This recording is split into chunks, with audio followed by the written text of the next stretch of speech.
Obrigado por terem vindo e em tão grande número. Não estávamos à espera. Sabíamos que ia estar muita gente, não sabíamos que ia estar tanta gente. É uma enorme felicidade. Quer dizer que ainda há muita gente interessada em falar e em ouvir falar destas coisas.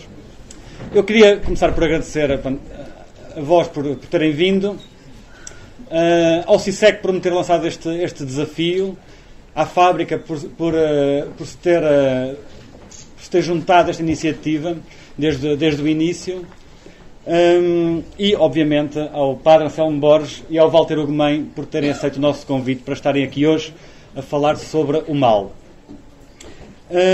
Ora, o objetivo desta iniciativa é de juntar pessoas de áreas diversas, pessoas ligadas à academia nas suas diversas vertentes, científica, de letras, de filosofia, e pessoas criadores, ou escritores, músicos, pessoas que trabalham os temas de outra forma.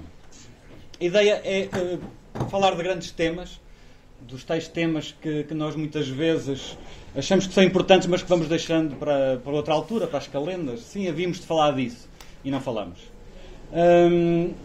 Como é preciso de vez em quando marcarmos um dia e um local para falar das coisas, é por isso que aqui estamos.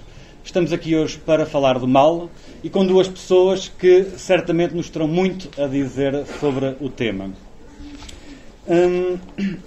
Eu vou então ler aqui ler as biografias dos nossos convidados, embora sejam bastante conhecidos. Não obstante, começo pelo Padre Anselmo Borges. É padre da Sociedade Missionária da Boa Nova e professor de Filosofia na Faculdade de Letras da Universidade de Coimbra. Estudou Teologia na Universidade Gregoriana de Roma, se houver alguma imprecisão. Ciências Sociais na École des Hautes Études de Sciences Sociales de Paris e Filosofia na Universidade de Coimbra. Lecionou Filosofia e Teologia na Universidade Católica Portuguesa e no Seminário Maior de Maputo, em Moçambique. Atualmente rege as cadeiras de Antropologia Filosófica, de Filosofia da Religião e de Ética e orienta um seminário sobre mulheres e religiões no mestrado e no doutoramento em estudos feministas. É colunista do Diário de Notícias sobre temas religiosos e foi responsável pelo programa de rádio Como se visse o Invisível, na TSF. É também autor de vários livros, entre eles Deus e o Sentido da Existência, Religião e Diálogo Interreligioso, Corpo e Transcendência e, o mais recente, Quem foi, quem é Jesus Cristo. Está tudo correto.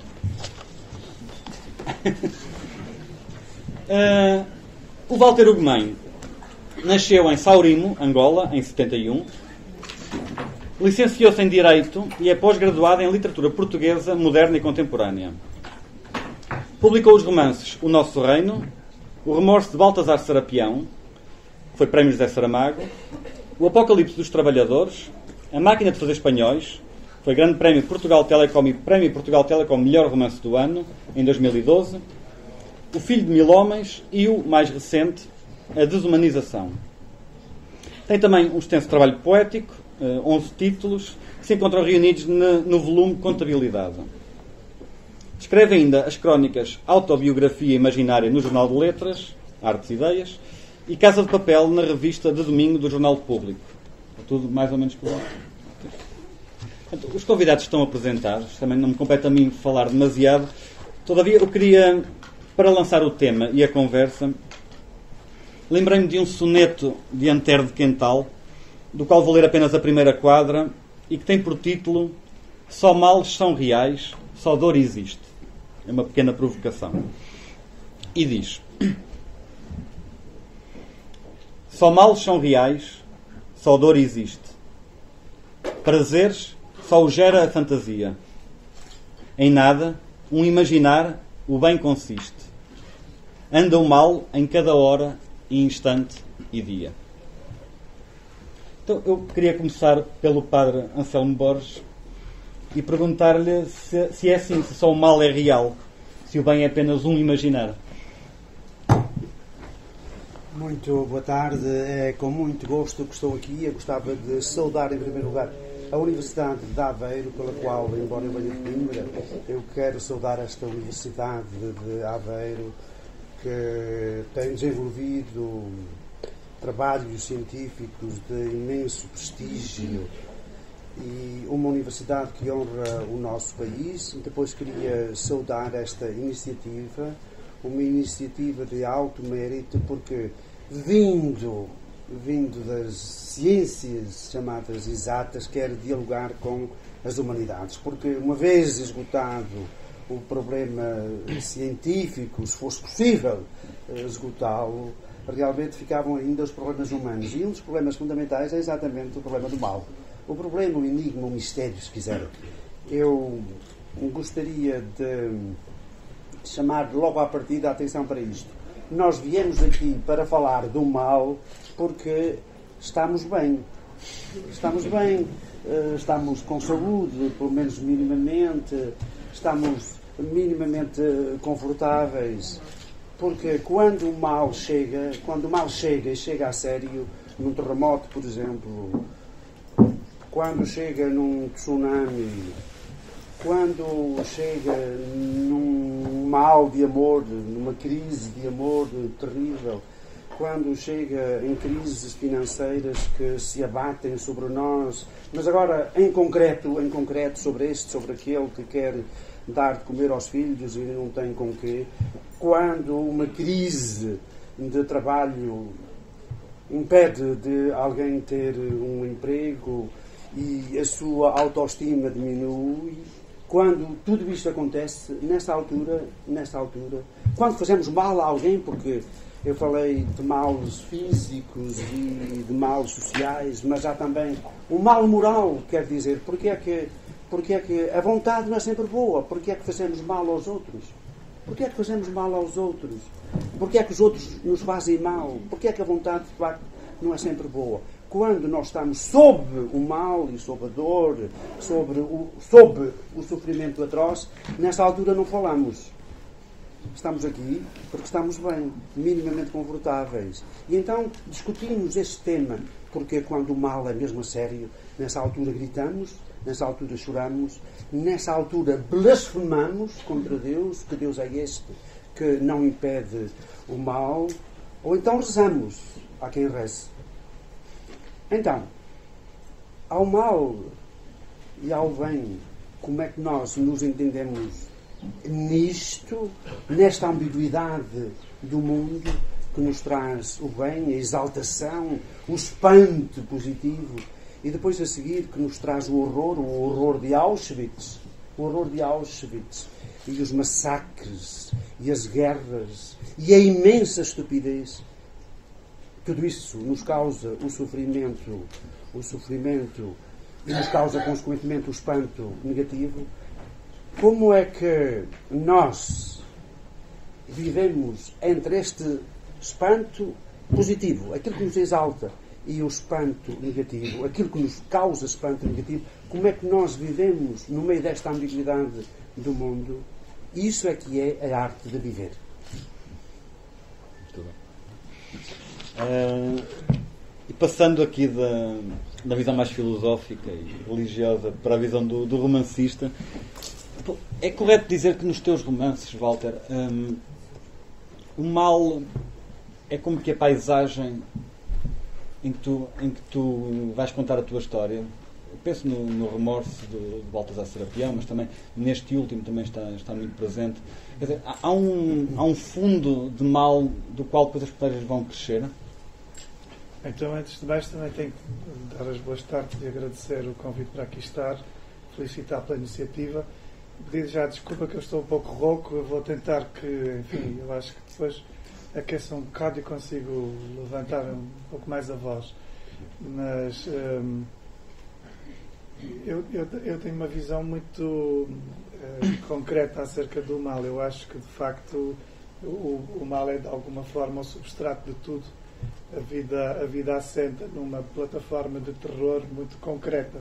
Nascemos em terror, nascemos incompletos, nascemos perecíveis.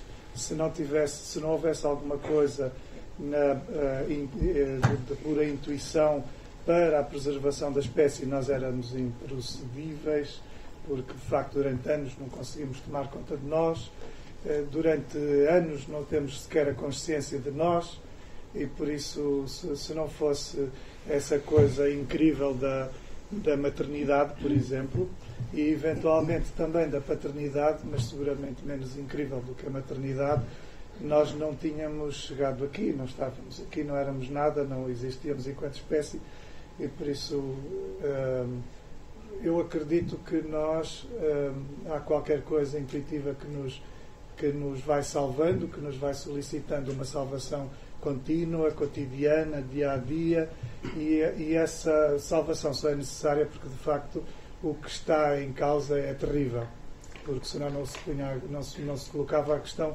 nestes termos de nos salvarmos de cada dia, de merecermos cada dia, porque se o bem estivesse instalado e se o bem fosse a premissa dominante, digamos assim, eventualmente não teríamos a sensação de vulnerabilidade com que vivemos, não é? Vivemos com uma sensação de vulnerabilidade constante e até de um sentido depressível. Eu, pelo menos, sinto-me capaz de bater as botas a cada instante. Por isso,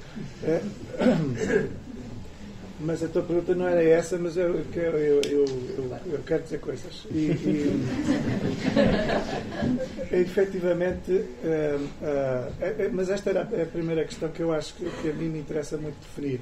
É que eu acho que o mal faz parte, pertencendo eventualmente à categoria das coisas ontológicas, e o bem pertence à categoria das coisas ônticas, e por isso o bem é algo que nós precisamos de alguma forma de construir culturalmente, porque não é nada adquirido. Nós podemos inclusive imaginar que alguém nasce no terror do nascimento, que é tão traumático que nós até nem conseguimos nem guardamos memória de tal coisa, mas podemos conceber que alguém nasce nessa premissa de terror e podemos conceber inclusive que toda a vida dessa pessoa vai ser um chorrilho de maldades e um chorrilho de crueldades. É muito fácil, e todos nós percebemos isso, que há pessoas, desde logo crianças, por exemplo, que podem morrer muito, muito novas. Há pessoas que não acederam a um instante de benigno, de pura satisfação, de regozijo, ou até a esse instante incrível que nós estamos todos à procura, de puro sublime. Por isso há vidas inteiras que se esgotam sem acederem, no fundo, à felicidade. E por isso é muito fácil perceber que a felicidade não é apanágio do ser humano. Ou seja, a felicidade não pertence ao ser humano por direito. A felicidade é conquistada por processos, eventualmente, de utilização do raciocínio e de uma espécie de favorecimento ou não que nós façamos através da cultura, através da sociedade. Isso para mim é muito claro, ou seja, a felicidade é uma espécie de acordo que nós temos de fazer uns com os outros, porque a felicidade ninguém nos vai trazer a felicidade, e por isso ou nós nos respeitamos e nos favorecemos uns aos outros, ou então estamos absolutamente tramados. Depois, estavas-me a perguntar sobre os livros. Os livros, de algum modo, vêm da realidade, por mais fantásticos que eles possam ser e delirantes, e alguns, por mais que eles queiram ausentar-se, os livros vêm do que somos, e nós somos uma matéria relativamente real, não é? Há muito em nós que pode parecer escapar, mas substancialmente nós estamos aqui. Podemos ter a cabeça em outro lugar, mas hoje, pelo menos a esta hora, nós estamos mais ou menos aqui, existimos aqui, somos mais ou menos isto que aqui está. E os livros vêm disto, mais ou menos. E não se fazem histórias sem que elas sejam uma espécie de percurso pelas agruras. E é muito fácil entender isso. Vocês sabem que as telenovelas acabam quando as personagens estão todas felizes. Por algum motivo a felicidade não dá histórias, quer dizer, efetivamente no último capítulo as intrigas terminam todas e os casaizinhos ficam sanados e enfim, e os maus vão presos, que também é uma coisa criticável, nós pensarmos nos maus como alguém que tem de ser eminentemente eliminado ao invés de convertido em alguma coisa, ou simplesmente alguém que possa ver uma luz. Mas no último capítulo, quando as coisas nos parecem equilibradas e propensas a que toda a gente esteja bem, a história acaba, a novela acaba e muda de novela, porque na verdade, acerca das histórias e quando lemos livros, nenhum de nós suporta livros felizes. Não queremos ler. Seria horrível começar um livro que na primeira página a senhora está muito feliz porque tem uns filhos lindos e perfeitos e inteligentíssimos e bem vestidos e numa casa maravilhosa e a cada capítulo continua assim e continua tudo bem. E continua bem, e o marido veio e trouxe-lhe flores e ofereceu-lhe perfumes e a comida era boa e está toda a gente de saúde e não sei o quê, e aquilo ao fim de 200 páginas estaríamos absolutamente agoniados com a felicidade daquela gente. E tem uma razão isso. Porque é que nos agonia? Agonia porque nós não nos conseguimos identificar com aquilo. Porque aquilo não é a realidade. A vida não é assim. E se a vida não é assim é porque a vida é outra coisa qualquer. Por isso a felicidade é de facto uma epifania. São momentos epifânicos. Às vezes é tão epifânico quanto o orgasmo. A gente pode dizer orgasmo ou não. O orgasmo é uma coisa... Dizer podes. Ter... Tem uma amiga que consegue ter orgasmos sentada nas cadeiras. Não interessa. Eu não então, consigo. Walter, posso pegar aqui na epifania? É só porque eu queria acabar isto. É porque às vezes é uma coisa ridiculamente pequena. Mas sempre ridiculamente pequena, sempre um instante ridiculamente ínfimo, põe-nos a correr atrás, de qualquer forma. Porque, de facto, é um instante de um sublime tal que a vida parece justificar-se por isso. Mas isso não nos deve enganar acerca do que verdadeiramente acaba por fazer parte substancial da vida, que é a agrura, não é? Esta visão de que o mal é a premissa, de onde partimos, talvez não jogue muito bem com a ideia religiosa, em que, creio eu, que o mal é mais visto como a privação de bem do que propriamente o ponto de partida, o engano. Ora bem, o mal é que nos obriga a pensar. Se não houvesse mal, se não houvesse sofrimento, se não houvesse horror, se não houvesse a morte, não pensávamos. A filosofia não arrancaria. Portanto, há a filosofia e, no limite, também há a religião e religiões, precisamente porque o ser humano é confrontado com a dor, com o horror, com o sofrimento, com o mal. De facto, houve algumas tentativas de solucionar esse enigma do mal. E houve quem dissesse que, efetivamente, o mal era apenas a privação do bem. E então até se conta aquela história, uma história famosa, que havia lá em cima, no norte, ali perto de Bragança, um monumento qualquer que descobriram, e tinha lá um buraco, uma coisa que era belíssimo aquilo e tal. E então, como não havia técnica suficiente para trazer aquilo, arranjaram os técnicos alemães. Eles foram lá com muito jeitinho, andaram ali à volta e tal, e lá pegaram no buraco para o levarem. Claro, tudo que é bom e bonito levas para Lisboa, lá que está o centro, os museus, etc. E lá levaram o buraco, por simplesmente chegaram aqui, ali embaixo, ali a Coimbra, e tiveram de fazer um desvio, marcha atrás e tal, o buraco caiu da caminhoneta e tudo se enterrou lá dentro. Isto para dizer o quê? Que houve uma concepção de mal que era então a privação do bem, o tal buraco na parede. A parede que era verdadeira e o buraco era a negatividade. Quiseram levar essa negatividade, esse buraco histórico, enfim, muito belo, para um museu de Lisboa e não conseguiram. Não, eu não penso isso. O mal de facto existe. E a prova está que realmente nós sofremos. E há Auschwitz, volto a repetir, e há dor. Basta passar por um hospital, por exemplo, ver as pessoas a chorar por isto, por aquilo.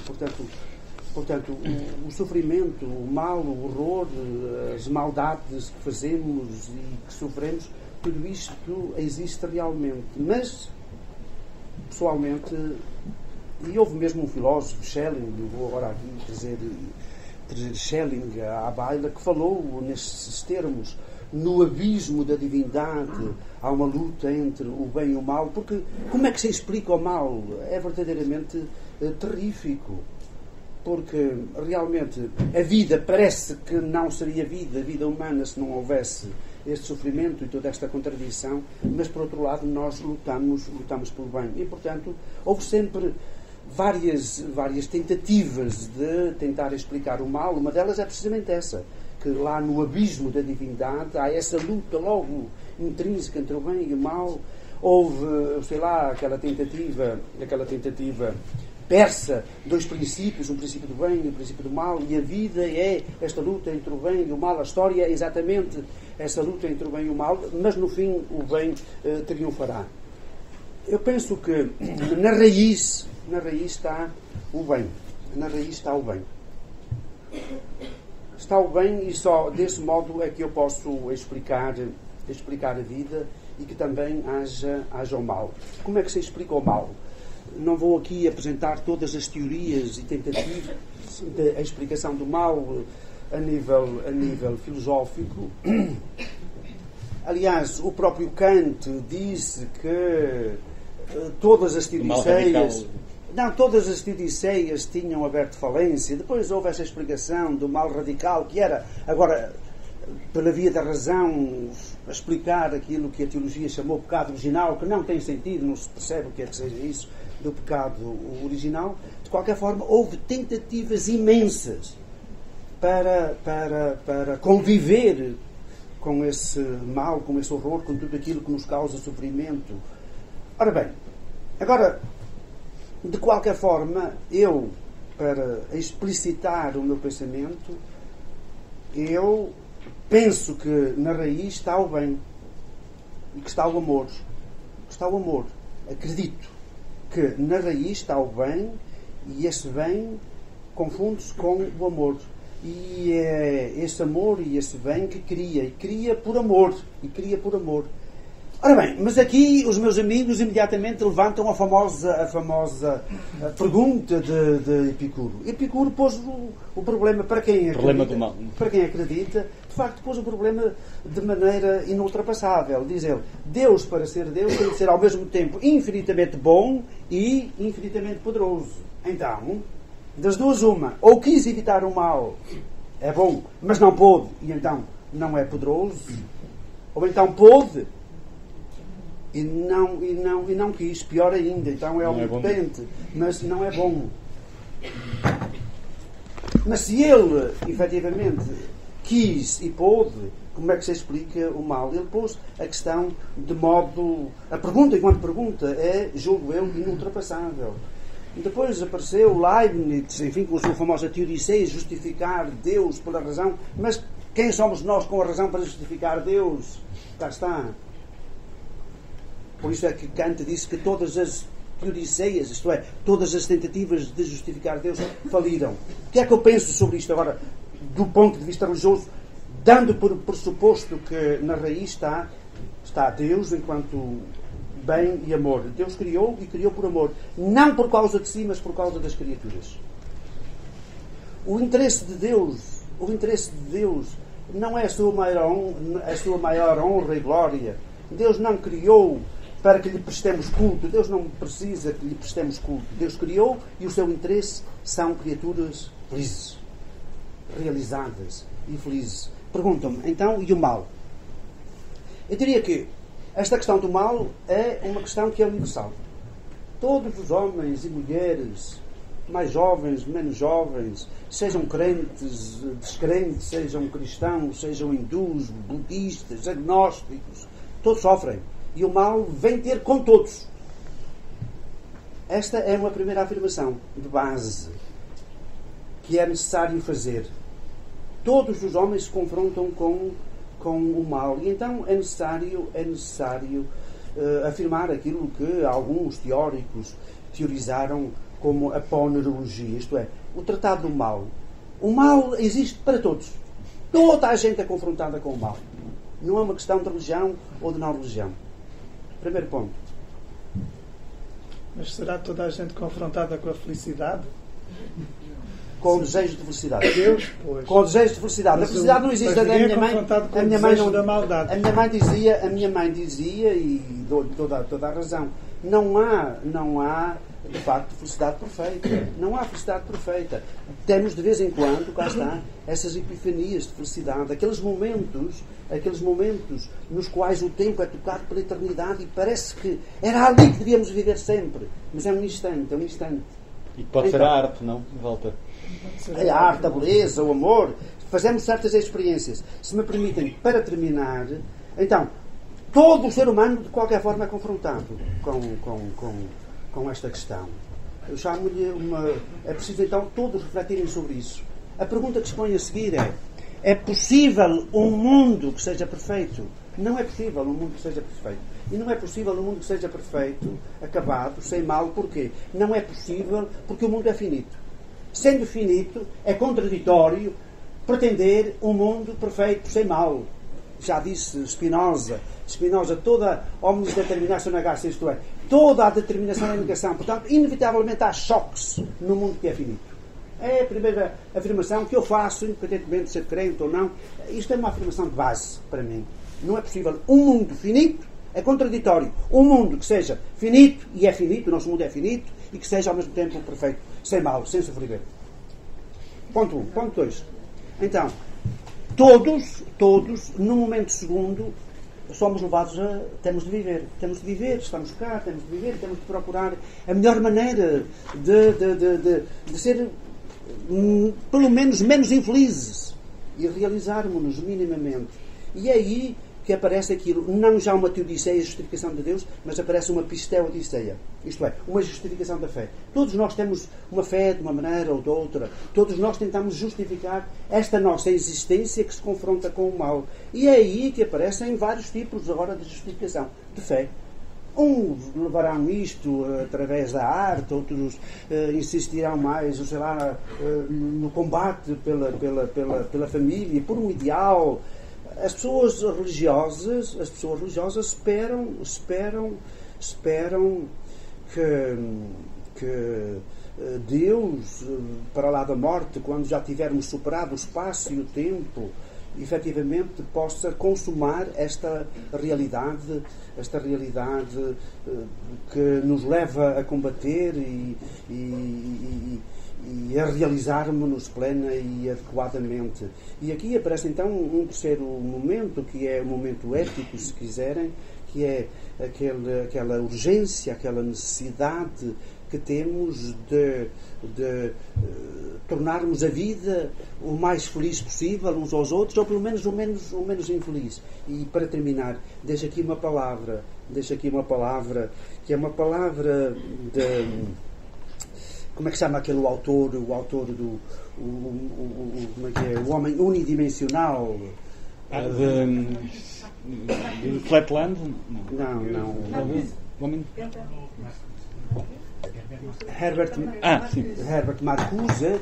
Herbert Marcuse tinha sido exilado, estava nos Estados Unidos, estava inicialmente em Nova Iorque e estava para morrer e disse àquele que é hoje, no meu entender, o maior filósofo vivo, agnóstico, Herbert Jürgen Habermas, ele disse: sabes, Jürgen, agora que eu estou aqui para morrer, agora percebi onde é que se fundamenta a ética.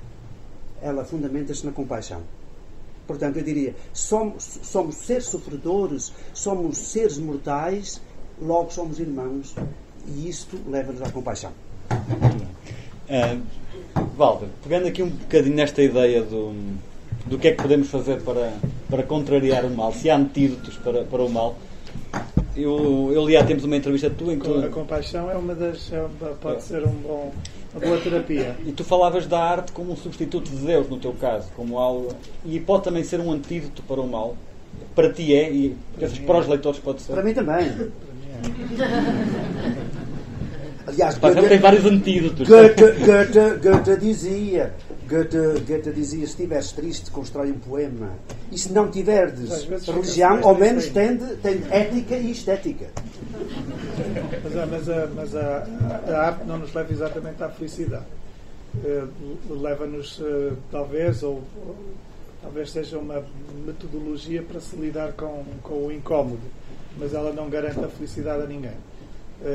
Aliás, foi uma brincadeira, mas quando percebi o tema vim com uma coisa do King Kong que é aterrador e que de facto talvez não seja exatamente o King Kong a deixar-nos felizes, e o propósito dos artistas talvez não seja exatamente o fazer-nos bem de uma maneira tão linear. A arte não é linear. A minha questão passa muito por esta. Eu vivo mais angustiado a tentar entender os homens do que propriamente Deus, porque Deus não tem aparecido no meu café, digamos assim, não tem vindo conversar. E eu acho que eventualmente é muito mais eu desconfio, porque nós só podemos desconfiar nestes assuntos, desconfio que seja mais o meu papel relacionar-me convosco, gente, comigo, gente, do que propriamente com Deus. Tenho muita dificuldade em achar que Deus quis fazer de nós gente feliz, porque acho que não somos felizes. Acho que vamos sendo de vez em quando e sabemos que não vamos ser sempre, e se calhar suspeitamos que não somos quase nunca. E isto não vai acabar bem. Todos nós sabemos que não acaba bem, porque a morte, neste livro, uma das frases que mais me comoveu, porque eu farto-me de chorar com os meus livros, também choro com os livros dos outros, isso não é uma coisa que, enfim. Mas uma das frases que mais me comoveu, aliás, até vos posso dizer, eu peguei para ler outra, mas eu leio, sei ler. Uma frase que me perturbou muito. A dada altura, isto é a história de uma miúda de 11 anos, dos seus 11 aos 14 anos, chamada Atla. E a Atla, a dada altura, diz assim: ela queria tirar o coração do peito e talvez o coração secasse e se tornasse uma ocarina. Uma ocarina é uma coisa de sopro, um instrumento musical de sopro. E diz: quando não existíssemos, estaríamos suficientemente no som. Bastaria o som para impedir que a morte fosse tão exagerada. Talvez quem aprendesse a canção pudesse também guardar-nos as paixões, pousá-las ao pé de si, dizer: esta ocarina é bonita. A morte seria só bonita. É das ideias mais horríveis deste livro, porque nós sabemos que a morte não tem beleza nenhuma. E por isso a gente sabe que isto não vai acabar bem, por isso a felicidade nem sequer pode ser. Se me permites, há uma ideia, uma frase lindíssima que tu tens no livro, que é quando ela diz que rezar é dar corda à morte. Eu achei que era uma frase. Eu tenho muito medo, às vezes tenho muito medo quando eu tive uma educação cristã e quando sinto que devo convocar as forças divinas, sinto que me vulnerabilizo muito e normalmente levo na cabeça.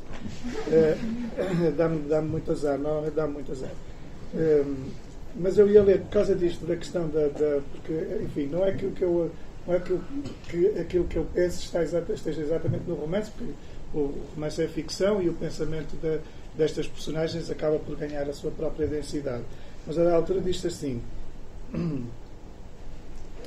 o meu pai recomendava: beija o Hekla, que é um vulcão. Beija o Hekla porque não o entendes, mas ele sabe o que faz. Beija o Mivat, que é um lago glacial, porque não o entendes, mas ele sabe o que faz. Beija o Vatnajökull, porque não o entendes, mas ele sabe o que faz. Beija sempre a boca de Deus. Não esperes que sejam amáveis contigo. A bondade pode não ser uma característica de Deus. Pode ser apenas ignorância nossa. Chamávamos de boca de Deus porque era um poço infinito que nos servia de sentença para cada coisa. E eu tenho muito isto. Eu acho que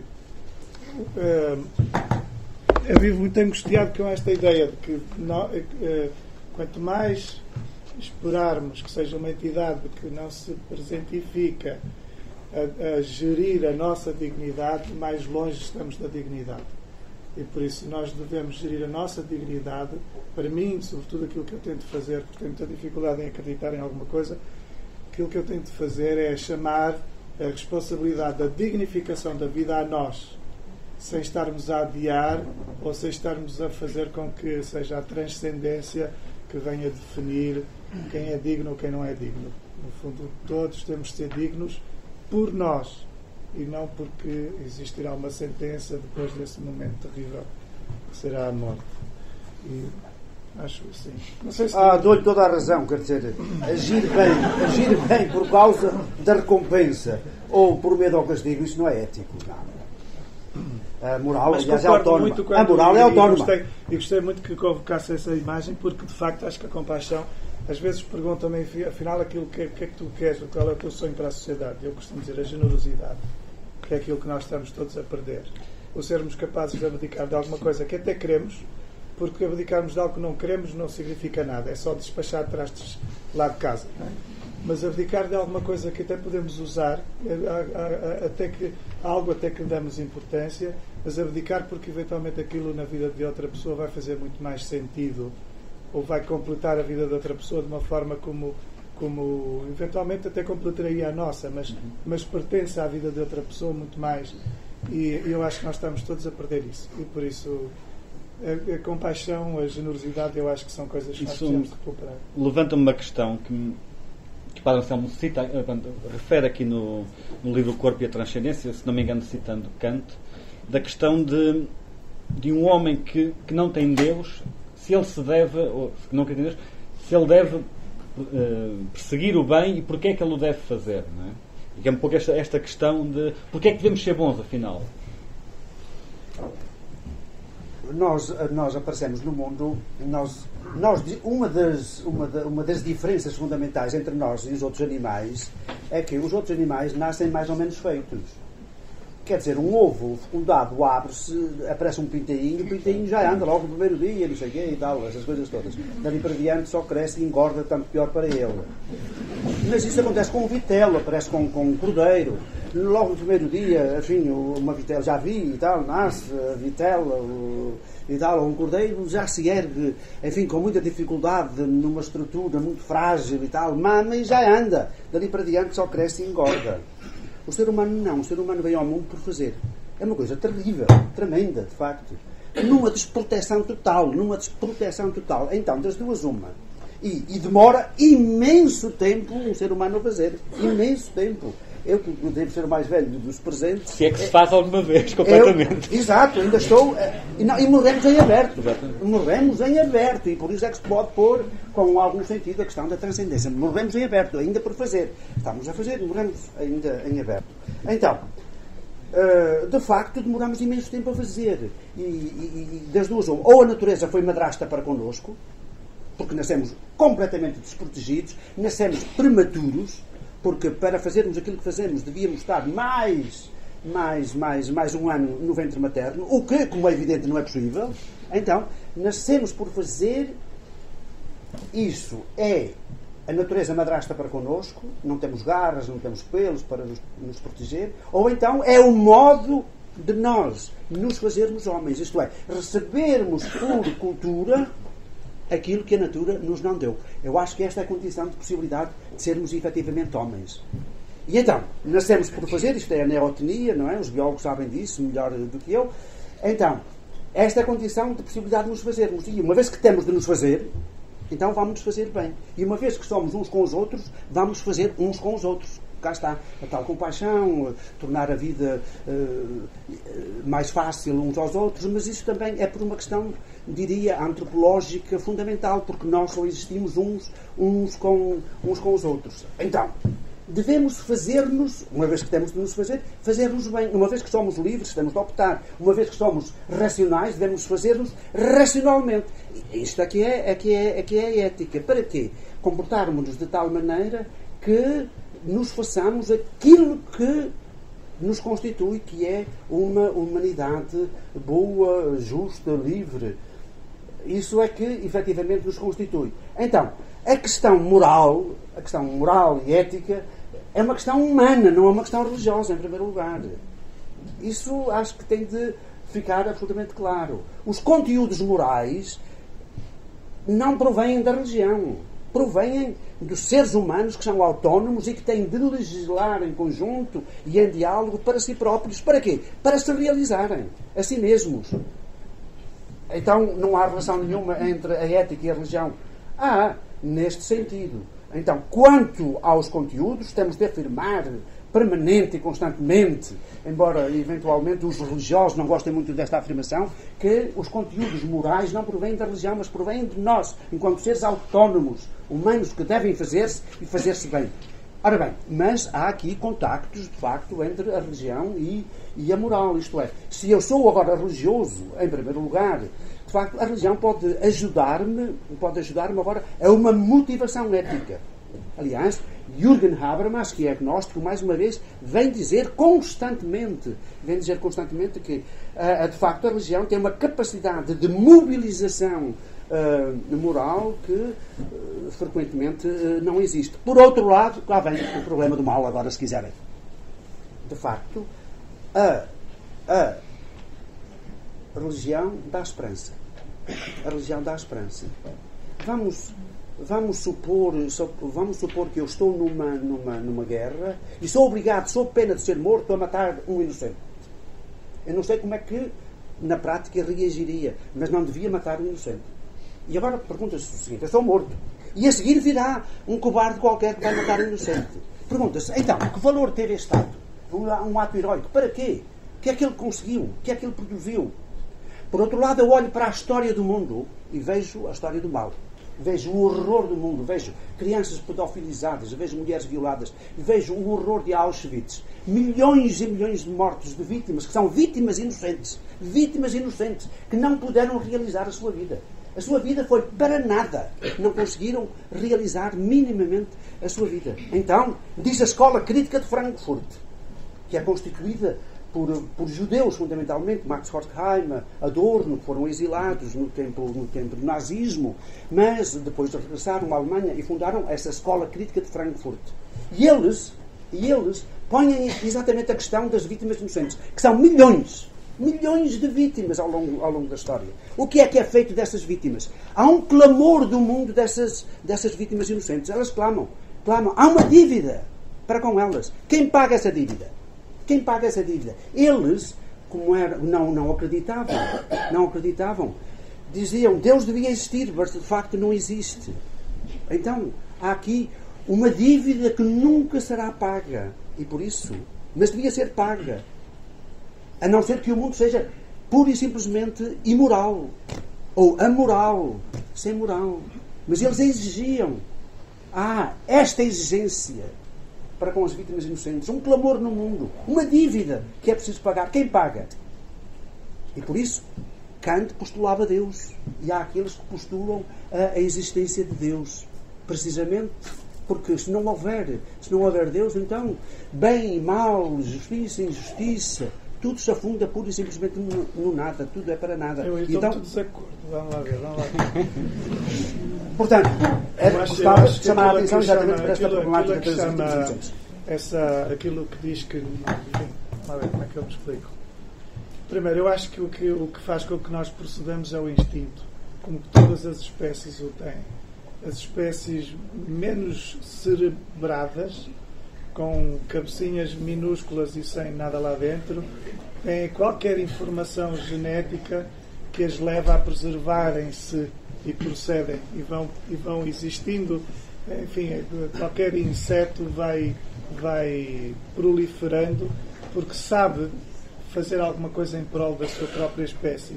E nós não seríamos uma espécie diferente, não seríamos tão diferentes que não tivéssemos também uma informação qualquer que nos leva a proteger-nos. Aliás, todo o nosso percurso é marcado por coisas puramente relacionadas com isso. Quer dizer, nós sabemos hoje, por exemplo, que nos apaixonamos, sobretudo no tempo fértil, e apaixonamos, e a paixão pode ser encarada como um desequilíbrio químico, físico, que acontece num período até mais ou menos 2 anos.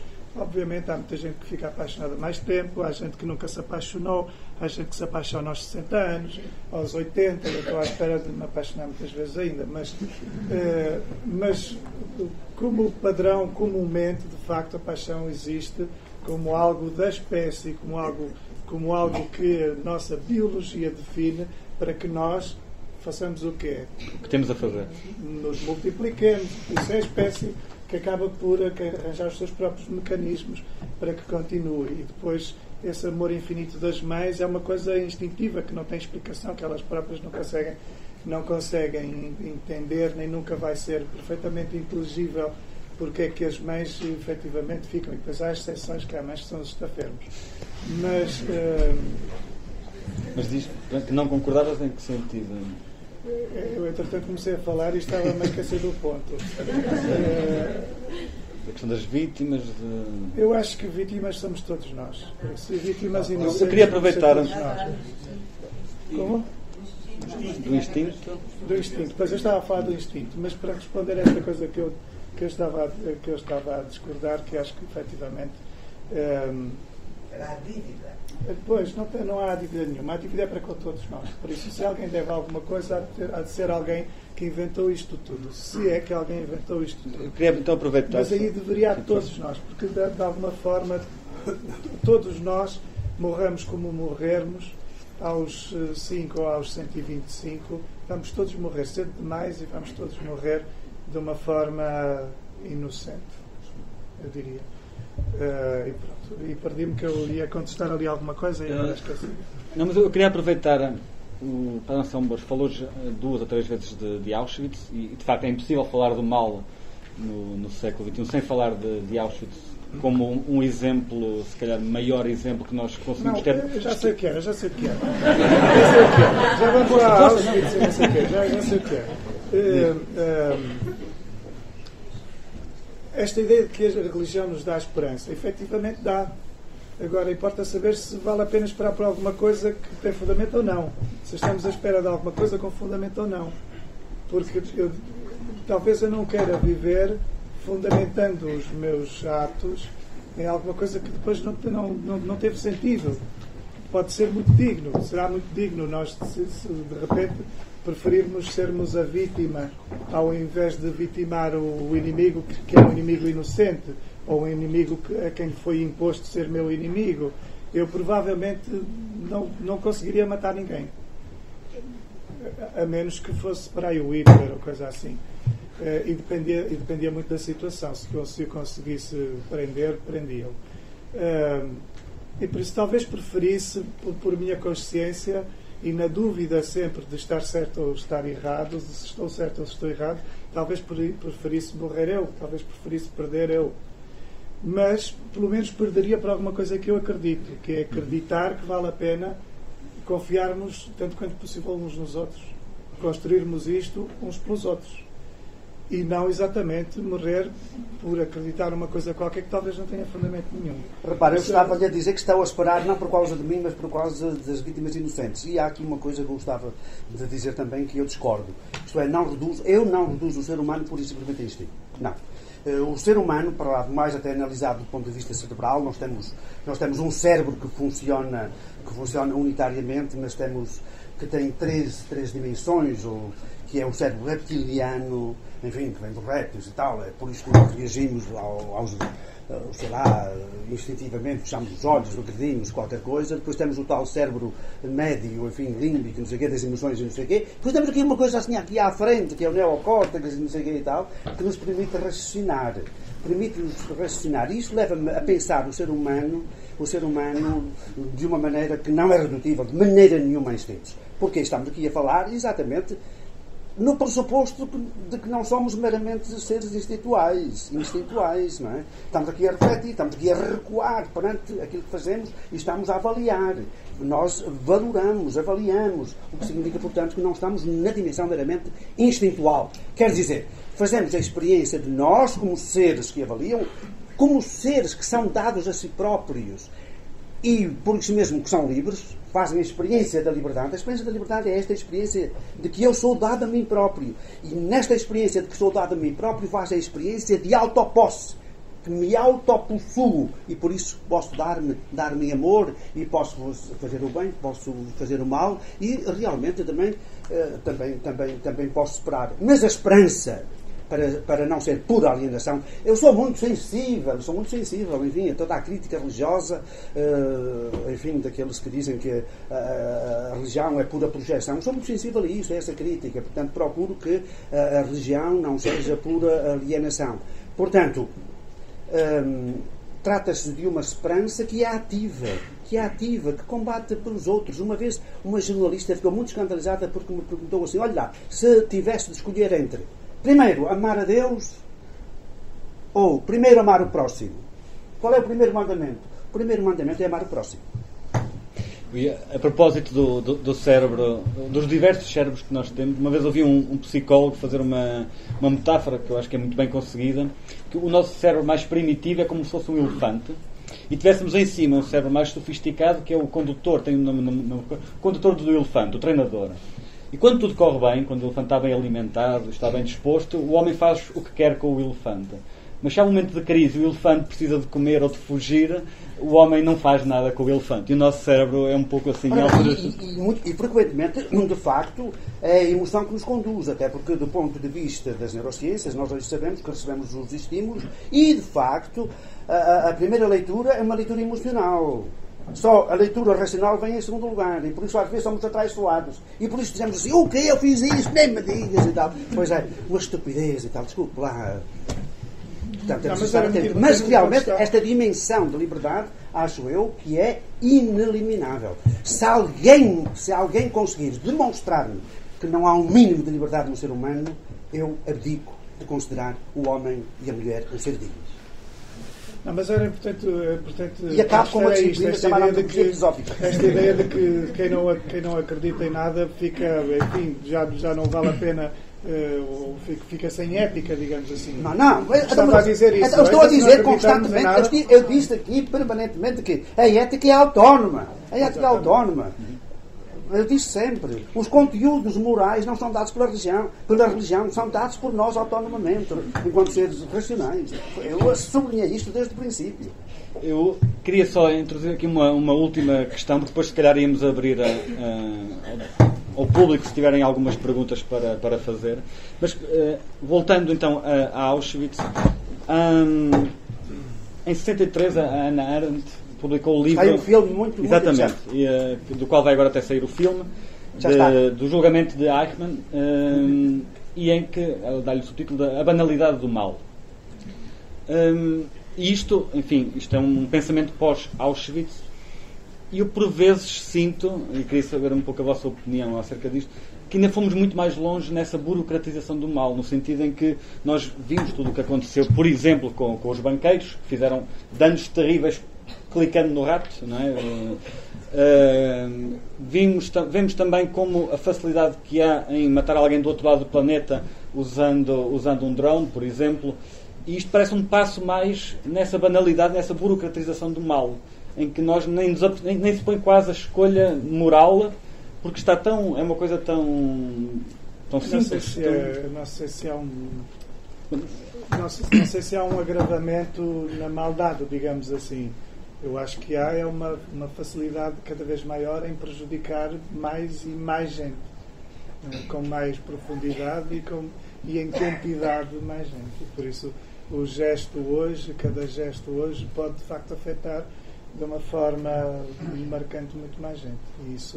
Mas eu acho que a Hannah Arendt, sem querer, porque ela admitiu muito que foi sem querer quando o enuncia, quando se apercebe que o problema do Eichmann tinha a ver com uma banalização do mal. Ele fazia aquilo porque era da sua competência e era aquilo que lhe era pedido, e por isso estava convencido de que, cumprindo as suas competências, estava encaixado na sociedade por bem, estava de boa fé. Eu acho que esse é de facto um dos grandes problemas que nós temos hoje. É uma das razões de maior miopia, digamos assim, para o que vivemos hoje, é cada um de nós caber na sociedade de uma forma tendente ao conforto. Todos nós tentamos ficar confortáveis num canto e depois não conseguimos mais vislumbrar se aquilo que efetivamente fazemos está a fazer bem ou mal à sociedade. Se o nosso trabalho serve maioritariamente para favorecer a sociedade ou se já somos apenas uma peça de uma entropia que é inultrapassável. Por isso aflige-me muito. E isso nós podemos perceber se vais desde do porteiro de um bar que exerce o seu poder até um funcionário qualquer que, quando pedimos que uma fotocópia nos diz que a colega não está, ou que àquela hora não é hora das fotocópias, ou que não tem seguro de saúde, não pode ser atendido no hospital, por exemplo. E vai até, eventualmente, ao Presidente da República quando diz que determinadas questões não são importantes, ainda que sejam fundamentais para a vida de alguém, nem que seja uma só pessoa, mas não são importantes para o país, e por isso não é a questão em causa, ou a grande questão em causa. E por isso tudo quanto vai protelando, no fundo, a potenciação da nossa felicidade, no fundo era aquilo que estávamos a discutir, tudo quanto protela a nossa felicidade acaba por ser do império do mal. E isso está instalado, não é? Porque de facto nós, se precisarmos de alguma coisa, dificilmente o vamos conseguir, e se o conseguimos através de processos de uma burocracia tal que parece que somos agredidos por precisarmos de alguma coisa, não é? Somos culpados. A atitude é um bocado, a sensação é um pouco essa. Quando precisamos de alguma coisa, somos culpados de precisar de alguma coisa. Eu gostava de chamar a atenção para, de facto, Auschwitz é horrível, não é por causa do sofrimento. Houve guerras com milhões de mortos também. Sei lá, ali na Cochinchina, não sei o quê. Houve lá guerras arrasadoras, por isso simplesmente. Aquilo que torna Auschwitz um caso paradigmático e terrível é a tecnologia. Ao serviço de quê? Ao serviço da morte. Há textos que mostram que os oficiais responsáveis pelos campos agradeciam e exaltavam-se porque tinha chegado um novo método, agora científico-técnico, de poder, a técnica de poder destruir aos milhares de cadáveres de uma vez. Portanto, isto é que é novo na história do mal. Ora bem, e isso está a acontecer agora. No meu entender, o que está a acontecer neste momento é uma guerra. Está uma guerra em curso. Está uma guerra em curso com milhões de mortos pelo caminho. Por causa de quê? Por causa do capitalismo selvagem, aquilo que chamam neoliberalismo, etc. Não é? E os drones, etc. Portanto, está uma guerra em curso com milhões de mortos, e isso é a desconsideração pela ambiguidade da tecnologia. Porquê? Porque o outro tornou-se pura e simplesmente anónimo, um número. Aliás, a gente não vê as pessoas. A gente não os viu. E isso obriga agora a meditar. Por isso é que é necessário chamar a atenção, por exemplo, nas escolas, acho eu, com as novas técnicas, por exemplo, computacionais, o mundo virtual, etc. Um jovem hoje, quando chega ali aos 14 anos, há estudos sobre isso, já viu 16 mil mortos. 16 mil mortos, mas foi na net, foi no cinema, foi na televisão. Portanto, são mortes virtuais. Mas esta sociedade, que faz com que um jovem aos 14 anos ou aos 16 anos já tenha contactado com 16 mil mortos, que são mortos virtuais, fez da morte tabu. Disso não se fala, pura e simplesmente. A característica fundamental do nosso tempo é exatamente esta. Teve de fazer, para ser o que é, teve de fazer da morte tabu. Disso pura e simplesmente não se fala. É tabu, é indecente, não fica bem. Veja, numa conversa alguém se atreve a falar da morte.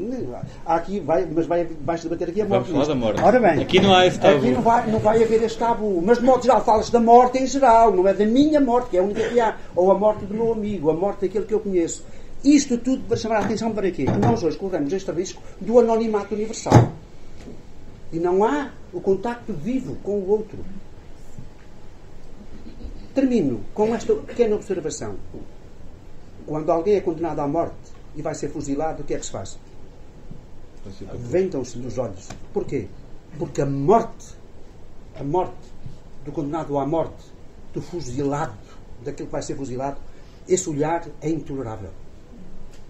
Se efetivamente voltássemos ao convívio de uns com os outros, numa proximidade, talvez isto tudo começasse a ter um outro horizonte.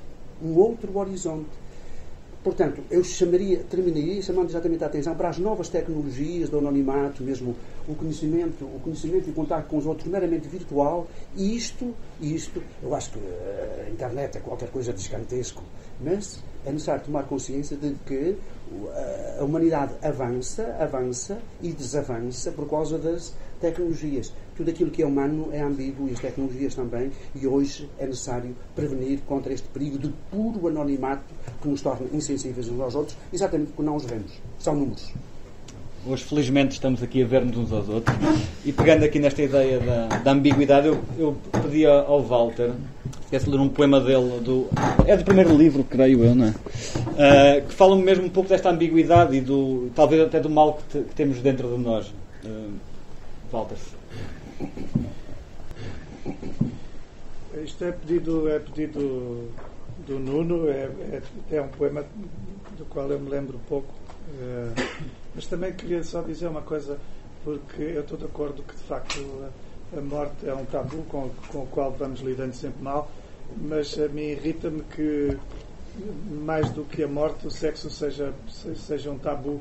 É mais fácil vermos, ou é mais pacífico que vejamos as imagens do telejornal com cabeças decepadas, mas se virmos de repente o rabo a alguém, ou então se for uma pila, está o caldo entornado, não é? Alguém mostrar uma pila é o fim do caminho, digamos.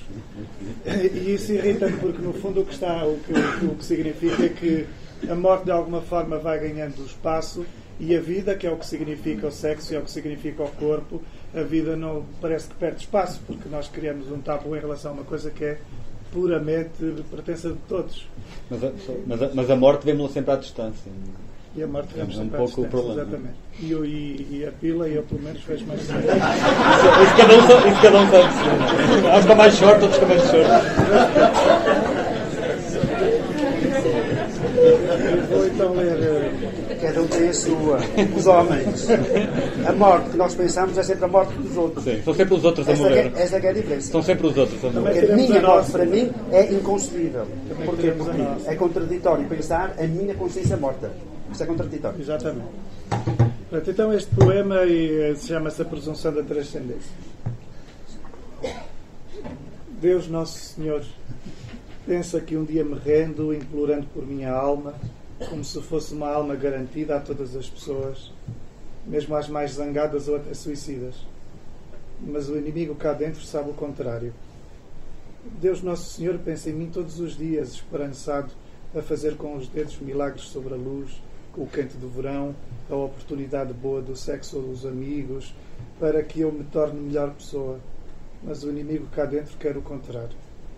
Deus Nosso Senhor gosta de mim, ainda que eu seja defeituoso na beleza da alma e que na feiura do corpo cumpra só o egoísmo implacável do prazer. Deus Nosso Senhor gosta de mim para me enganar e levar ao paraíso. Mas o inimigo cá dentro morrerá contrário. Deus Nosso Senhor virá de igual modo apaixonado por mim, a mexer-me pelo meu corpo, como se desfigurado de encontro aos meus ossos, esboroando-os lentamente numa farinha que Deus Nosso Senhor pensará ser apenas açúcar. O inimigo cá dentro vai devorá-lo. Eu tenho muito esta ideia de que Deus precisa...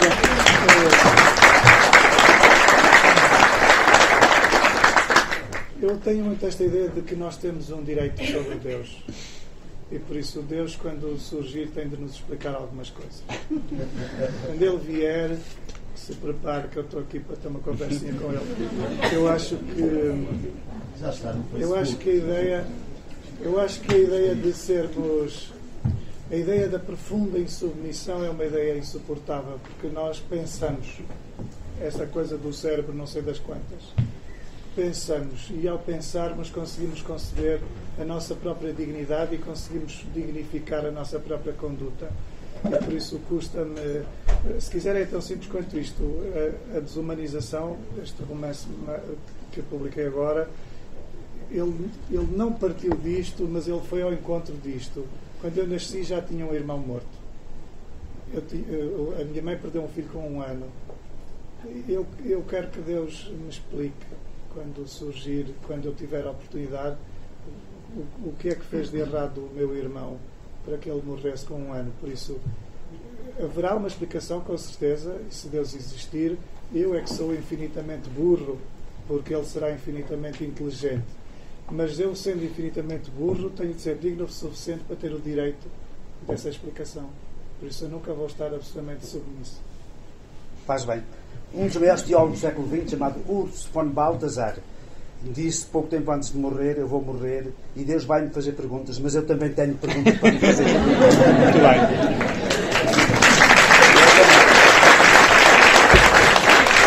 Ora, então, eu propunha que abríssemos o espaço a algumas perguntas do público.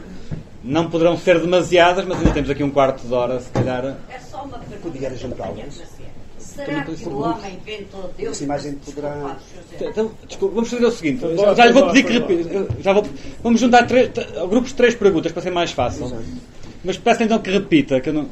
Será que o homem inventou Deus para se desculpar com os seus erros? Muito bem. Qual é a pergunta? Será que o homem inventou Deus para se desculpar dos seus erros? Foi.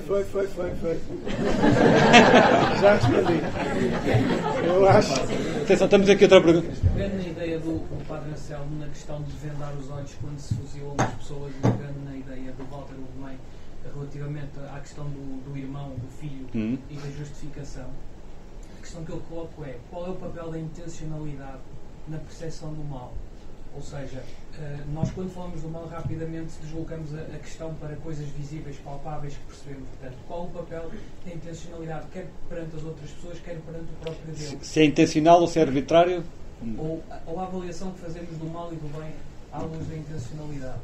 Muito bem. E eu questionava muito, gostava que me provasse como é que nós somos livres se nós nascemos sem querer, se nós não somos nada, somos tudo o que os outros nos dão e que nos fazem. Quer dizer, eu discordo completamente e queria que aprofundasse mais essa sua questão. Como é que nós somos livres? Nós não somos livres. Nós ansiamos ser, mas nunca somos. Nós morremos sem ser livres. Começamos então pela... Começamos pronto. Se o homem inventou Deus para se desculpar. Alguns talvez, mas eu penso que Deus, a religião, surge fundamentalmente pela questão do sentido último. Escrevi um pequenino livro, até na IUC, que está publicado lá na imprensa da Universidade de Coimbra, e eu tento explicar isso.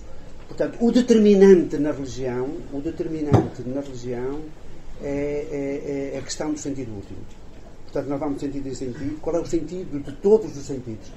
A religião determina-se por esta procura, por esta urgência do sentido, de todos os sentidos, se quiserem, o sentido último.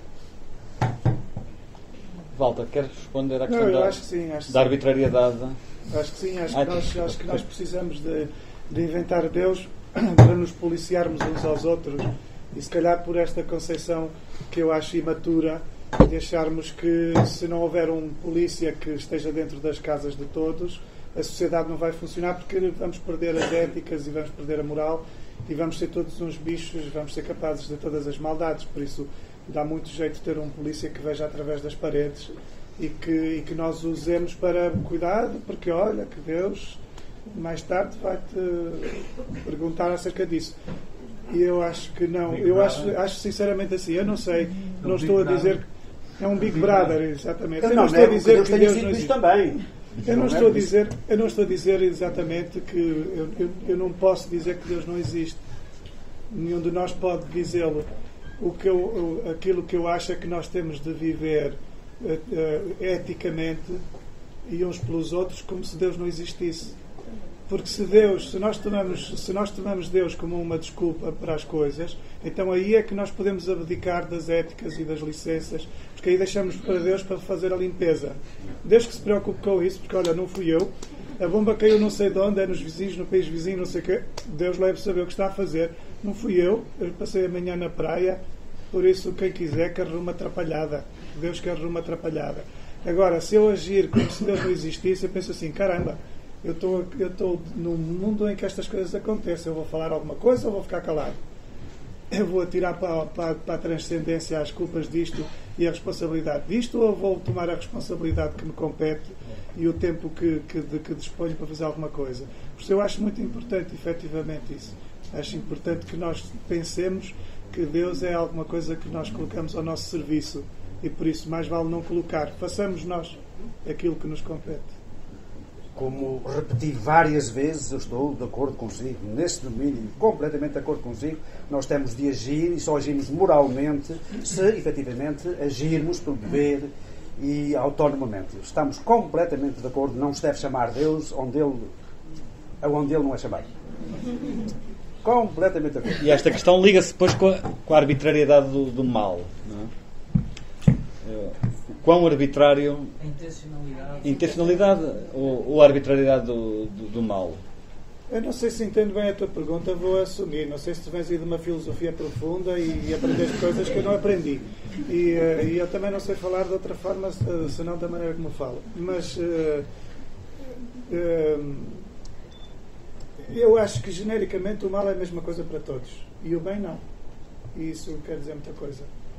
Aquilo que é bom para ti pode não ser nada bom para mim. E aquilo com que tu sonhas é aquilo com que tu sonhas e eu sonho com outra coisa qualquer. Agora, aquilo que te magoa, aquilo que te dói, aquilo que te faz falta, aquilo não sei o que, provavelmente é a mesma coisa que eu ando à procura. E é a partir daí que a gente se universaliza. É a partir daí que eu valho como uma unidade universal. É a partir daí que eu posso eventualmente perceber todas as pessoas. Porque a partir do bem, não. Porque eu, se calhar... quero ser um escritor e quis sempre ser um escritor e tu não, se calhar nunca te passou isso pela cabeça e se calhar de quem eu gosto pode ser alguém que tu nunca gostarias e por isso nós não coincidimos pelo bem, nós coincidimos, infelizmente coincidimos pelas coisas más, para aquilo. E há uma coisa muito engraçada que alguém diz que no momento da morte todos lamentamos a mesma coisa. Lamentamos não ter estado mais tempo com as pessoas de quem amamos, lamentamos não ter passado mais tempo com os nossos filhos, lamentamos não ter descansado mais, não ter pensado mais, não ter eventualmente lido mais. Nunca lamentamos propriamente, olha, se calhar podia ter ganho mais dinheiro. Nunca pensamos exatamente nisso. Pensamos de repente nas coisas que normalmente até todos podemos fazer. O estar com quem gostamos, o intensificar as relações com quem gostamos, é isso que nós todos podemos fazer. Mas é isso que depois nos arrependemos quando morremos. E no fundo... talvez estejamos à procura, talvez aquilo que nós concebemos como sendo os nossos sonhos, como sendo a maravilha de existir, talvez não esteja tão longe e talvez estejamos constantemente equivocados. A única coisa que nunca gera equívoco é o mal. Aquilo que nos magoa é puramente inequívoco. Agora, aquilo que nos faz bem é muito produtor de equívoco. Nós podemos achar... Eu achava, por exemplo, durante grande parte da minha vida, que quando tivesse uma casa seria substancialmente feliz. Eu tenho uma casa e entro na casa e adoro a minha casa, é muito bonita, mas olha, afinal as casas são só casas. Não entram no coração, não entram cá dentro. Não vim embora, estou em Aveiro, adoro estar em Aveiro e adoro Aveiro, e a minha casa continua no sítio, não está exatamente cá dentro. E se tivesse que perder coisas da minha casa e se tivesse que mudar de casa, mudaria e casinha, desculpa lá, e não gosto de ir tanto assim. Por isso há coisas de facto que nós definimos que definimos por profundo equívoco. O bem é um equívoco muitas vezes. E não é absoluto, não nos satisfaz para sempre, a felicidade não fica e o mal pode ficar para sempre. Estou substancialmente de acordo. Pura e simplesmente, vamos lá ver, nós estamos aqui a falar do mal e há muitos tipos de mal. Sim. Quer dizer, jogamos... Há aqui uma questão que nós dobrámos, também não teremos tempo. Já se desviou da concepção da Hannah Arendt e tudo isso, porque é uma coisa mais da composição da sociedade, até de uma visão política da polis, claro. Não é? Enfim, estamos a falar um pouco mais do acreditar em alguma coisa ou ter fé em alguma coisa. Sim, estamos a fugir para Deus e a antecipar a conversa. Mas há aqui uma coisa que... Deixemos Deus no lugar que ele... Não, mas há aqui uma coisa... Agora, estou fundamentalmente de acordo com o que acaba de ser dito, mas de qualquer forma penso que quer no bem, quer no mal, apesar de tudo, há percepções diferentes. Isso depende de muitas variáveis. Há pessoas muito mais pacientes, há pessoas muito mais tolerantes, há pessoas que têm um certo tipo de educação, etc. Agora, estaria fundamentalmente de acordo com esta em relação ao bem, com esta afirmação que o que nos aproxima, de facto, da própria felicidade é o dar e é o ser. Nós, infelizmente, apostamos fundamentalmente no ter e daí a nossa... Porque, vamos lá ver, porque o ser partilhado não se diminui. O ter diminui, quer dizer, aquilo que eu tenho não pode ter esta jovem que está aqui à minha frente. O ser não. Ser generoso. Por mais que eu seja generoso, ela pode ser ainda mais generosa do que eu e partilha-se. O ser acrescenta. O ter diminui. Nós vivemos numa sociedade que apostou fundamentalmente no ter e isso precipita o nosso abismo e a nossa desgraça. Há uma palavra de Jesus, que é uma palavra que não vem no Evangelho, mas São Paulo diz que atribui a Jesus, e acho que cada um de nós já fez um pouco essa experiência. Dá mais alegria dar do que receber. Eu gostava de dizer uma coisa. Eu tenho um respeito profundo pela figura de Jesus Cristo. E às vezes quem não é religioso, ou as pessoas fora da religião, têm uma atitude de uma rejeição muito elementar. Mas a verdade é que se nós percorrermos a Bíblia e se lermos aquilo que é atribuído à voz de Cristo, aquilo efetivamente que lhe é atribuído é de uma benignidade e de uma dignidade profunda. Por isso eu muitas vezes digo provocadoramente, mas digo muito convencido, que às vezes me sinto muito mais cristão do que a maior parte dos cristãos, ou muito mais cristão do que a maior parte dos católicos, porque efetivamente tenho uma admiração profunda pela figura de Cristo, e por isso está muito em desuso a utilização do seu nome ou a evocação do seu nome numa perspectiva de profunda dignidade e até de agradecimento por aquilo que ele pode, porque Cristo, no mínimo dos mínimos, foi um louco absolutamente maravilhoso. No máximo foi filho de Deus, e Deus existe, ele foi filho de Deus, mas no mínimo dos mínimos temos de lhe fazer essa justiça, porque poderá ter sido louco, mas se foi um louco, foi eventualmente o louco mais bonito que algum dia andou aqui. Vamos então passar, porque ainda temos algumas perguntas. Havia ali uma senhora que... Houve uma outra pergunta que eu já não me recordo. Para mim, que é a liberdade. Uma pergunta sobre a liberdade que eu acho um paradoxo. Sobre a liberdade. Com a religião, sinceramente. Acho um paradoxo, mas não estamos a falar provavelmente de religião. Sim. Mas acho um paradoxo dizer que somos livres quando a ideia é que, enfim, Deus decidiu, nós vimos cá. Mas mesmo em termos naturais, não é? Nós não decidimos quando nascemos. Tudo aquilo que nós somos. Se posso, eu se calhar, para não incidirmos aqui. Nós somos livres. Se puder, para não incidir tanto na religião, punha só uma questão. Aliás, eu vou falar na liberdade. Vamos lá ver. Eu cheguei aqui, eu podia fazer um discurso perfeitamente laico. O meu discurso é profundamente laico. Quer dizer, aqui é que se pretendeu, à partida, que como alguém, não sei se é crente, se não é crente, pareceu-me que não. Estava aqui um padre, logo o padre é crente, vamos aqui falar para Deus, e Deus para a frente, e Deus para trás. Não, eu posso ter um discurso perfeitamente laico. O padre é que disse, é que começou a evocar para o religioso, para a religião, Deus isto, Deus aquilo, a gente não tinha falado de Deus. Mas eu se calhar ia só então pegar na pergunta. Deus, assim, se Deus está a ver-nos, temos de começar a conversar sobre Ele. Ou se está a ver-nos e nos vem do outro lado, já de Nietzsche dizia, houve lá um miúdo que foi ter com a mãe e perguntou: mãe, é mesmo verdade que Deus vê tudo? Não é nada como sim, é verdade que vê tudo. E o miúdo disse: indecente. Eu já ultrapassei bastante. Quer dizer, eu acho que na filosofia há bastante tempo sou obrigado a ter trazido um mínimo de razão para a religião. Obviamente. Só para terminar a sua afirmação. Temos um exemplo hoje. Eu costumo dizer que a grande tarefa do Papa, dos bispos, de toda essa gente, é tornar os católicos cristãos. É uma coisa notável. Aliás, este Papa, o Papa Francisco, de facto, conquistou a simpatia do mundo, é verdade. É neste momento a figura talvez mais popular do mundo, mais influente do mundo. E é o porquê? Porque é um cristão. É um cristão, de facto, simples. E quero. E como é que a Igreja esperou tanto tempo para ter um cristão? Como é que a Igreja esperou tanto tempo para ter um cristão a mandar uma igreja?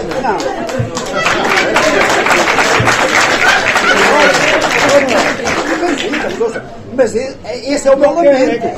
Mas esse é o meu lamento. Eu sou chamado disto e daquilo porque há muito tempo que escrevo essas coisas, não é? Portanto, estou muito satisfeito que esteja lá agora um cristão.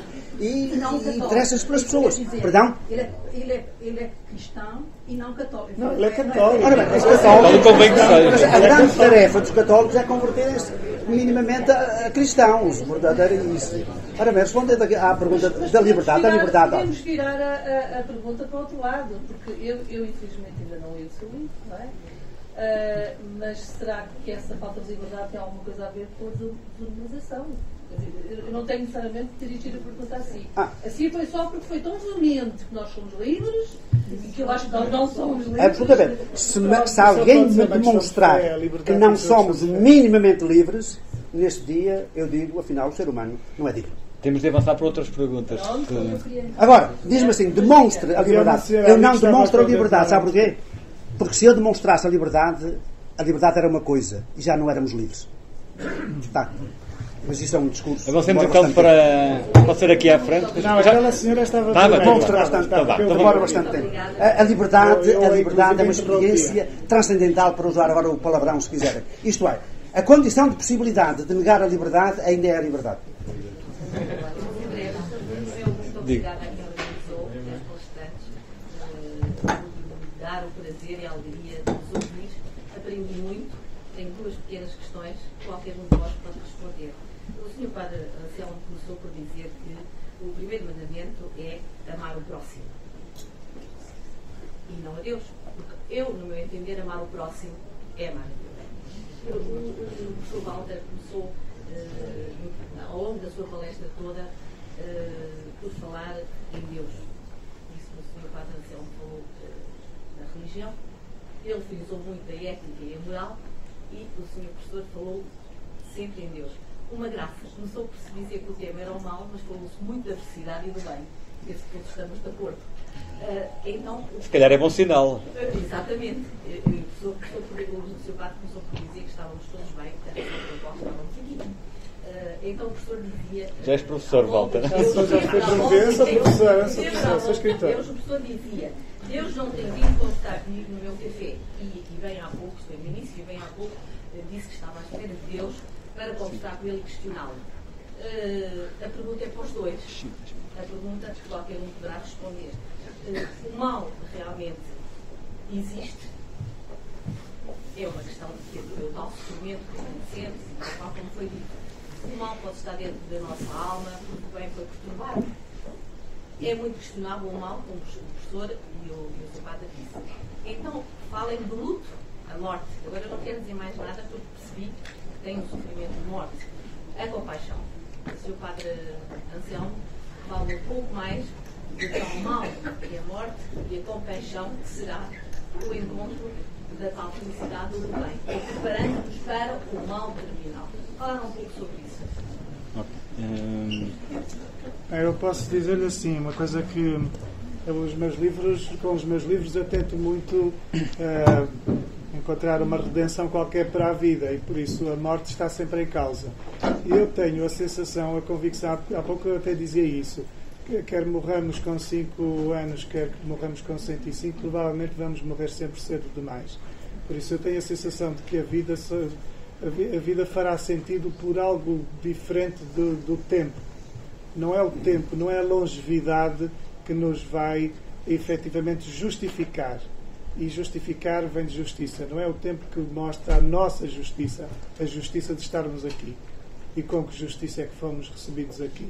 E por isso, aquilo que eu procuro fazer comigo, sem me dirigir à transcendência, ou sem colocar as responsabilidades ou pedir as piedades à transcendência, aquilo que eu procuro fazer comigo é, se eu tivesse de morrer a qualquer instante de qualquer dia da minha vida, eu ter a sensação de que morro de uma forma, morro com um sentimento de alguma completude. E a completude, se calhar, vem do quê? Vem sobretudo de eu achar que, em relação àqueles que eu amo, em relação às responsabilidades que eu sei que tenho de assumir, eu estou em dia. E acho que é a única maneira de nós termos a morte relativamente apaziguada, porque a morte vai ser sempre um terror, mas é a única forma de a morte nos poder trazer algum tipo de apaziguamento. E eu acho que é isso que, no momento em que nós estivermos desenganados, nos pode ajudar a ficar mais calmos, a pensar assim: pronto, então eu posso morrer porque as pessoas de quem eu gosto deixei-as bem comigo, fiz o que pude fazer, as minhas obrigações para com as pessoas estão assumidas e estão cumpridas, e então eventualmente eu estou emocionalmente saldado, digamos assim. E eu acho que isso tanto é ofício de alguém jovem como de alguém mais velho, é ofício de todos nós. E a única forma disto fazer algum sentido, porque senão não faz sentido. Diz que ser filósofo é aprender a morrer. Padre Anselmo, As perguntas são sempre infinitamente maiores do que as respostas. Veja, há duas mortes que marcaram o Ocidente. Há duas mortes. Uma é a de Sócrates. E Sócrates de facto,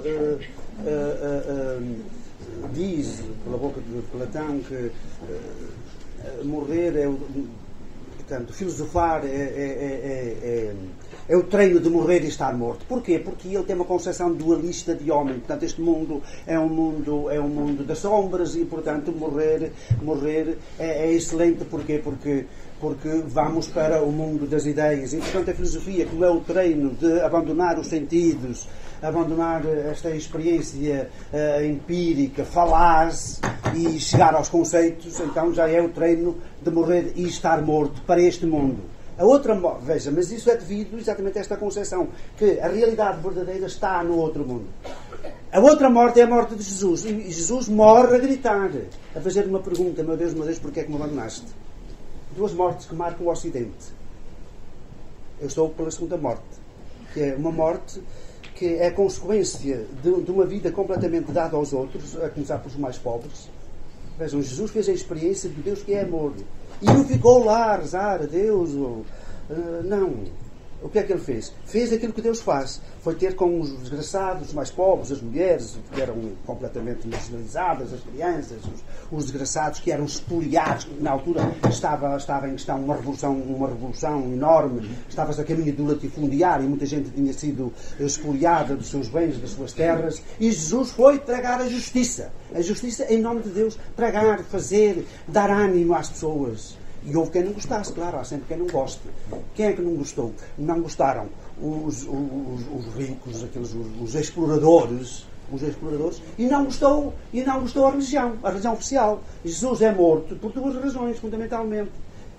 É morto, em primeiro lugar, pelos sacerdotes do templo, que perceberam que os seus interesses estavam ali ameaçados. E estavam ameaçados porquê? Estavam ameaçados porque Jesus tinha dito: mais importante do que os sacrifícios é a misericórdia, estar com as pessoas. Ora, os sacerdotes do templo recebiam muito dinheiro através dos sacrifícios, de sacrificar animais. Porquê? Por duas razões. Em primeiro lugar, recebia 1/10 por cada vítima. Em segundo lugar, já na altura havia os prédios dos bancos. E então, lá no templo havia uma moeda própria. E vinham os judeus de várias partes, que estavam espalhados por várias partes, com moedas diferentes, tinham de trocar e, portanto, ganhavam duplamente.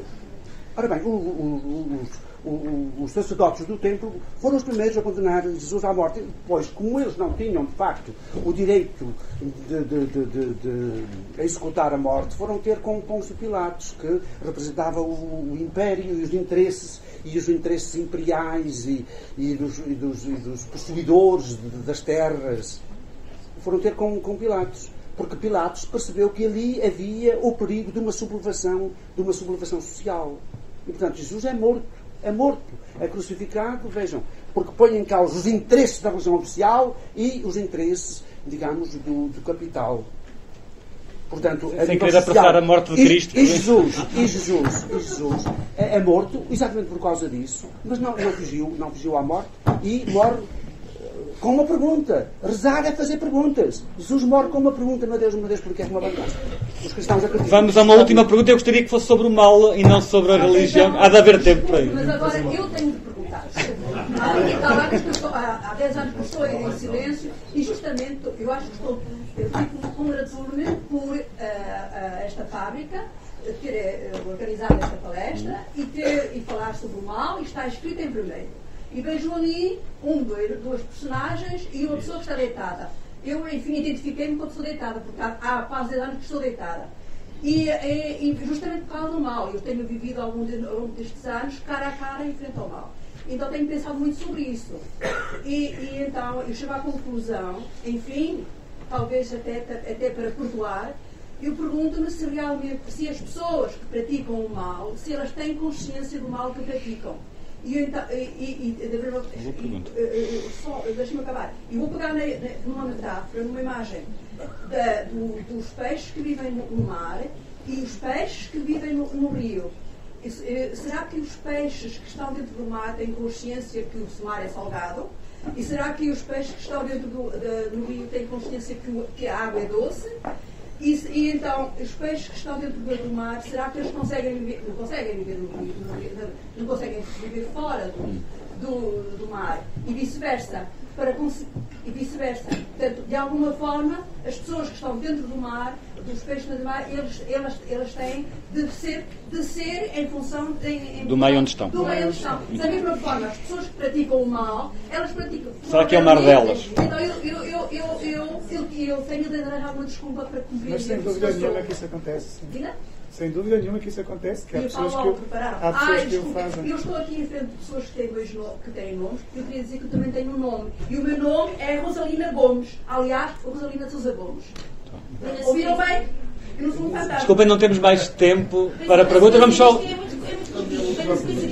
Não será, antes de ser, ainda que o talento possa ser trabalhado, estimulado e cada vez fazer-se melhor do que se faz, não será antes de qualquer outra coisa o bem ou o mal de cada um já nascer connosco e ser um dom? Já estamos aí a fugir um bocadinho, mas Walter, estavas a responder se...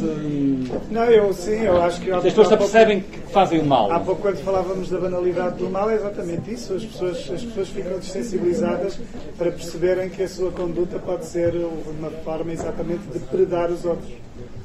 Nós somos os predadores uns dos outros e às vezes somos sem a mínima consciência disso.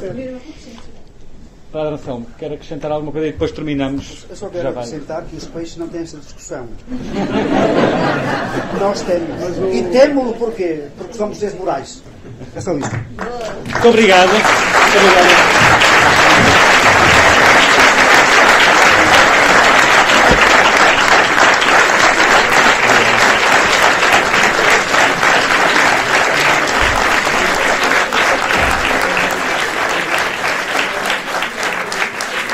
Obrigado a todos e para o mês que vem há mais. Falamos de amor. Obrigado.